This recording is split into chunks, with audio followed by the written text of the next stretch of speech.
నమస్తే బ్రదర్, ఎలా ఉన్నారు? పవర్ స్టార్ పవన్ కళ్యాణ్ నటించిన Harihara Veeramallu cinema box office వద్ద ఎదురెదుగుతుంది. మొదటి రోజే మిక్స్డ్ టాక్ రావడంతో సినిమా ఏ దశలోనూ కోలుకునే అవకాశమే లేకుండా పోయింది. ఒకరోజు ముందే ప్రీమియర్స్ వేయడంతో అది మరింత దెబ్బతీసింది సినిమాని. అయితే మొత్తం డూప్ని పెట్టి లాగించి హీరో ఫేస్ని అతికించి సీగ్రేడ్ విఎఫ్ఎక్స్ పెట్టినా సరే పిచ్చి మోజులో ఫ్యాన్స్ అంతా వచ్చి కలెక్షన్లు కుమ్మరిస్తారనుకోవడం పొరపాటేని ఈ సినిమా నిరూపించింది. 800-1000 రూపాయలు పెట్టి ఒక్కసారి ఎలాగోలా చూస్తారు ఫ్యాన్స్. కానీ 5 సార్లు 10 సార్లు చూడాలంటే వాళ్ళ నెల జీతం కూడా సరిపోదు. అయినా అసలు కంటెంట్ లేని సినిమాకి 100 కోట్ల బడ్జెట్ పెట్టి దాంట్లో సగానికి పైగా రెమ్యునరేషన్ కింద తీసుకొని బడ్జెట్ ఎక్కువైపోయిందని చెప్పి టికెట్ రేట్లు పెంచడం, జనాల్ని భయపెట్టడం. ఒకప్పుడు ఎలా ఉండేదంటే ఒక స్టార్ హీరో సినిమా రిలీజ్ అవుతుందంటే ఫ్యామిలీస్ అన్ని తండోపతండాలుగా థియేటర్స్ పైన పడేవాళ్ళు. అలాంటి ఆడియన్స్ 60-70% వరకు ఓటీటీలకే పరిమితం అయ్యారంటే దానికి మెయిన్ రీజన్ ఈ టికెట్ ప్రైజెస్. బాగున్న సినిమాకి, మంచి కంటెంట్ ఉన్న సినిమాకి టికెట్ రేట్లు పెంచుకో, ఓకే, డబ్బులు పోయినా కొంత సాటిస్ఫాక్షన్ అనేది ఉంటుంది. కానీ 5 ఏళ్ళు సాగదీసి ఇష్టారీతిన సినిమాని తీసి మొత్తం డూపును పెట్టి లాగించి అరాకొర విఎఫ్ఎక్స్తో మేనేజ్ చేసి సినిమా పోయిందని ముందే తెలిసి కూడా టికెట్ రేట్లు పెంచి ఫ్యాన్స్ని దోచుకోవడం న్యాయమేనా? మనం ఈ మాట అడిగితే నీకు ఇష్టం ఉంటే చూడు, లేదంటే లేదంటున్నారు ఈ వెరీ ఫ్యాన్స్. అరే బాబు, ఎంటర్టైన్మెంట్ అనేది ప్రతి ఒక్కరి యొక్క హక్కు. గతంలో వీధి నాటకాలు, డ్రామాలు, డ్యాన్స్ ప్రోగ్రాంలు, భజనలు, కోలాటాలు ఇలాంటివన్నీ ఉండేవి. ఆ తర్వాత కాలంలో అవన్నీ అంతరించిపోవడానికి, వాటిని నమ్ముకొని బతికే వాళ్ళకి ఒక పూట భోజనానికి కూడా లేకుండా పోవడానికి ఈ సినిమాలే కారణం. వాటన్నింటినీ చంపేసి ఇప్పుడు ఈ సినిమా వాళ్ళు వాళ్ళకి ఇష్టం వచ్చినట్లు ఆడిస్తున్నారు మనల్ని. సరే, ఈ Harihara Veeramallu cinema core point ఏంటి? దాన్ని ఎక్కడి నుంచి తీసుకెళ్లి ఎక్కడ ఆపేశారు? ఒకే కథని ఒకే సినిమాకి 2 సార్లు డబ్బులు గుంజాలని పార్ట్ 1, పార్ట్ 2 అని అవసరం లేకపోయినా 2 భాగాలు చేశారు.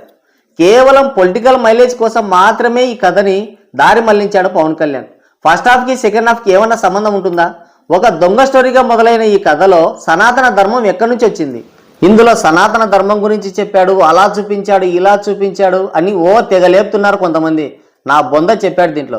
నువ్వు ఔరంగజేబు, వాళ్ళ అరాచకాలు, జిజియా పన్ను ఇలాంటి వాటి గురించి నేటి తరానికి నువ్వు చెప్పాలనుకుంటే నీకు దమ్ముంటే చరిత్ర, నిజమైన చరిత్రతో ఒక సినిమా చేయి. ఛత్రపతి శివాజీ, సంభాజీ మహారాజ్ ఇలాంటి వీరుల చరిత్రను తీసుకో, వాళ్ళని బేస్ చేసుకొని ఒక సినిమా చేయి. ఔరంగజేబు, మహమ్మదులు, గోరీలు, ఖిల్జీలు వీళ్ళు చేసిన అరాచకాలు, వాళ్లతో మన వీరులు చేసిన పోరాటాలు, మన వీరుల యొక్క ధైర్య సాహసాలు ఇలాంటివి చూపించు నీకు ధైర్యం ఉంటే. అంతేకాని ఒక చరిత్రహీనుడైన ఔరంగజేబును తీసుకొని మన వాళ్ళు ఎంతో బాధలు అనుభవించిన జిజియా పన్ను పేరుతో ఈ సినిమాని తీసి ఒక ఫిక్షనల్ స్టోరీని నువ్వు చెప్తే నేటి తరం ఏమనుకుంటుంది? ఇవన్నీ సినిమా వాళ్ళ కల్పితాలే, ఔరంగజేబు చాలా మంచివాడులా ఉన్నట్టున్నాడు అని అనుకునే ప్రమాదం ఉందా లేదా చెప్పండి. మాట్లాడదాం, ఇవన్నీ డీటెయిల్గా మాట్లాడుకుందాం. పవన్ కళ్యాణ్ యొక్క సనాతన ధర్మం గురించి మాట్లాడదాం, ఔరంగజేబు అరాచకాల గురించి, జిజియా పన్ను గురించి, అలాగే ఈ సినిమాలో ఉన్న బొక్కల గురించి, అన్నింటి గురించి ఒక పోస్ట్ మార్టం రివ్యూలో మాట్లాడుకుందాం. ఇప్పుడు కలెక్షన్ల గురించి మాట్లాడుకుందాం. ఈ సినిమాకి అంతంత రేట్లు పెట్టినా కానీ డే 1 రికార్డ్స్ అయితే పడలేదు. ఈ సినిమా డే 1 68 కోట్ల గ్రాస్, 47 కోట్ల షేర్ మాత్రమే రాబట్టింది. ఇది పవన్ కళ్యాణ్ కెరియర్లోనే ది బెస్ట్ రికార్డ్స్ అనే చెప్పాలి.